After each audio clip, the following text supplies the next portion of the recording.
السلام علیکم ورحمۃ اللہ وبرکاتہ۔ محترم ناظرین، امید ہے کہ آپ سب خیریت سے ہوں گے۔ اللہ تبارک و تعالی اپنے حبیب کے صدقہ طفیل میں آپ سب کو شاد و آباد رکھے۔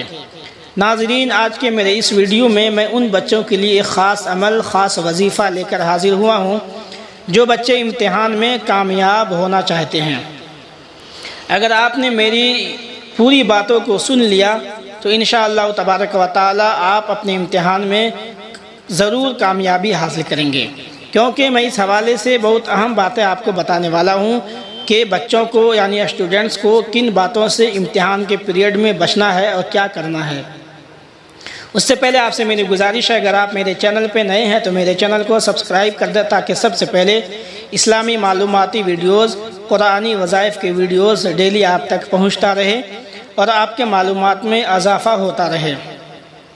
اسٹوڈنٹس امتحان کے صحیح طریقہ کار سے متعلق جستجو میں لگے رہتے ہیں کہ امتحان کس طرح دیں تاکہ بہت سی پریشانیوں سے بچا جا سکے۔ امتحان کے ایام میں اسٹوڈنٹس پر ایک طرح کا خوف طاری رہتا ہے، بے چین اور عدم اعتمادی کا شکار رہتے ہیں۔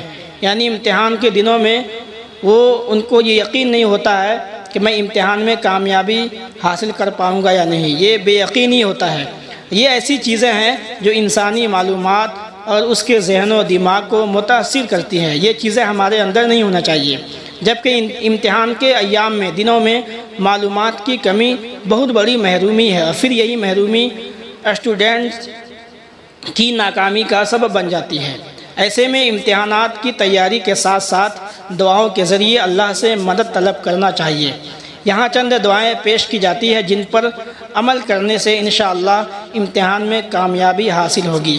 جب گھر سے آپ نکلیں تو سب سے پہلے یہ دعا کا اہتمام کریں، جیسا کہ حضرت انس رضی اللہ تعالیٰ عنہ کی ایک روایت میں وارد ہے کہ حضور صلی اللہ علیہ وسلم نے فرمایا کہ جب آدمی گھر سے نکلے تو بسم اللہ توکلت علی اللہ لا حول ولا قوت الا باللہ پڑھے، تو اللہ تعالیٰ کی طرف سے یہ اشارہ ہوتا ہے کہ کافی ہے تیرے لیے تیرا رب۔ تو ان تمام باتوں سے آپ کو پرہیز کرنا ہے اور امتحان کے دنوں میں آپ کو نروس نہیں ہونا ہے اور بے یقینی آپ کے اندر نہیں آنی چاہیے کہ میں امتحان میں کامیاب ہو پاؤں گا یا نہیں۔ یہ چیزیں ایسی ہیں جو معلومات انسان کو رہتی بھی ہے تو وہ معلومات اس کے ذہن و دماغ سے اترتی جاتی ہے، یعنی ختم ہوتی جاتی ہے۔ تو ان چیزوں سے آپ کو بچنا چاہیے۔ اب آئیے میں وہ دعا بتاؤں جس دعا کو آپ کو پڑھنا ہے۔ یہ دعا آپ کے لیے بہت ہی نہایت و مفید ہے۔ یہ دعا یہ ہے، فَإِنَّ حَسْبَكَ اللَّهُ هُوَ الَّذِي أَيَّدَكَ بِنَصْرِهِ وَبِالْمُؤْمِنِينَ۔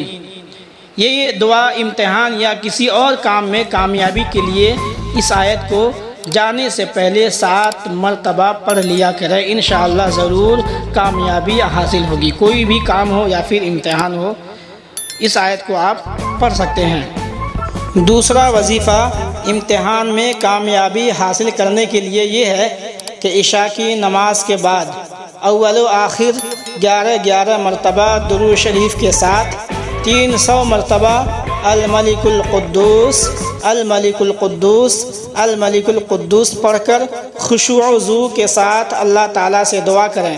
یہ عمل امتحان کا رزلٹ آنے تک جاری رکھیں، انشاءاللہ تبارک و تعالیٰ آپ کو کامیابی حاصل ہوگی۔ دونوں دعاؤں میں سے کوئی بھی دعا، کوئی بھی وظیفہ آپ کر سکتے ہیں۔